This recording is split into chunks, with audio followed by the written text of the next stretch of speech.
So Mark Zuckerberg responded to what we witnessed on Capitol Hill yesterday, the testimony from the Facebook whistleblower. Let's break all of this down with somebody who knows and understands social media better than just about anybody. That is Sinan Aral, the Hype Machines author, as well as the David Austin Professor of Management at the MIT Sloan School of Management and MIT Initiative on the Digital Economy. It's good to see you again, Sinan. Glad you are joining us. Good to see you as well. Thanks. Let me just quote that Zuckerberg letter to employees yesterday evening. We care deeply about issues like safety, well-being, and mental health. It's difficult to see coverage that misrepresents our work and our motives. What is he getting right, or what is he missing? Because it seems like a lot of people are ready to beat up Facebook. Well, I mean, I think that this witness, the whistleblower, is credible. You know, she's an insider. She spent a lot of time bringing tens of thousands of pages of documents out of the company. She didn't overreach in her testimony. So she, when asked about things that she didn't know about, she said, I didn't work on that project. I don't work on revenue and so on. And it seems to be garnering a bipartisan support. In other words, you see congressmen and women saying it's time to get to work. And hopefully that's true, and that will actually happen. The response, I thought, was incredibly weak. Calling her illogical, representatives of the company saying she stole the information while we have laws that protect whistleblowers and so on. I think they could have done a much better job in answering the claims and being a lot more forthcoming and forthright, but we didn't see that. And Sinan, one thing that you did point out in your notes to us, and something that has been many of the lawmakers have been calling for from Facebook, is more transparency. And we have yet to actually see that from the social media giant. Do you think that's about to change now? Do you think that because of the recent criticism, because of the events over the last couple of weeks, that we could potentially see more transparency from them? I sincerely hope so. Because remember, right now there's a debate about on one side, you have the whistleblower and her supporters saying, look, there's evidence, internal research and documents that say that Facebook knows that it harms kids and people in general. And Facebook saying, no, you're just cherry picking certain pieces of research. We report every quarter lots of decreases in harmful content, and we get 99% of it and so on. And the question everyone is asking is, who's right?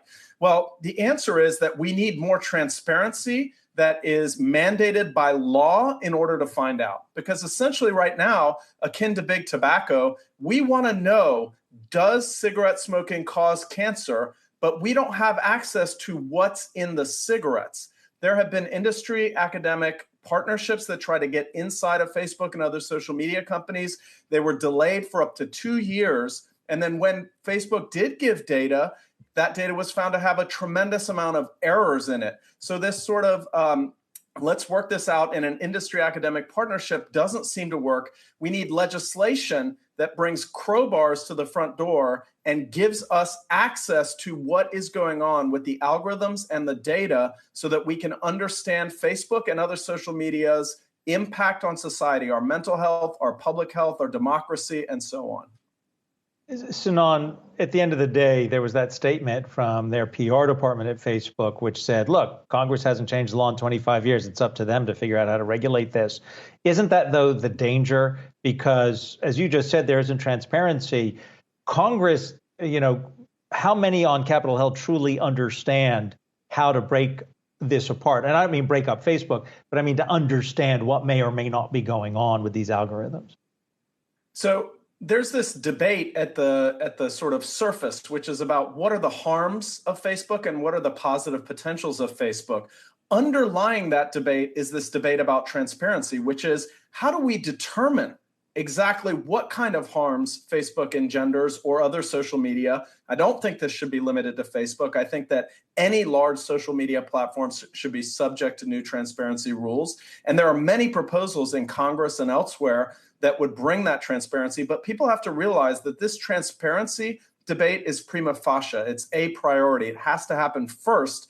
We need to have access in order to make clear links between what we see on Facebook, how the algorithms are coded, and the effects we see on society. If we rush to regulate harms that may or may not exist before we know exactly how things are working, then we're going to get things wrong. And so that kind of transparency that is guided by experts is what's needed first.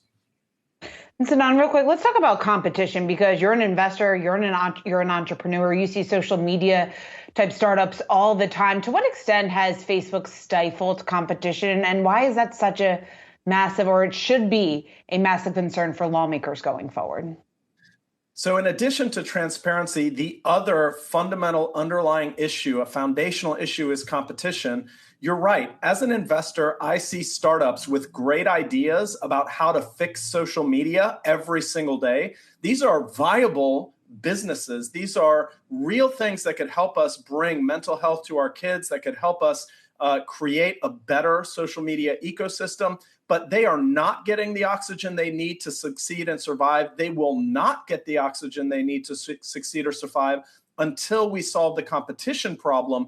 Right now, the industry runs on network effects. And because of that, large companies dominate not just the competitive landscape, but the data. They have access to and control over all the users and all the data. And so any new startup with a great idea for how to make this space better doesn't get the oxygen it needs to succeed. To solve competition, while we can worry about breaking up one company or another, a more sustainable solution is structural reforms to the economy itself. And that means interoperability legislation and data and social network portability. Things like the Access Act are sitting in front of Congress now that would force interoperability among the social media platforms. And we need data portability and social network portability akin to cell phone number portability. Do you remember when you couldn't take your cell phone number with you when you switched from Verizon to Sprint? Then we passed a law that said that was not legal and you should be able to. That created lots of competition in the cell phone industry. We need the same thing for social media today.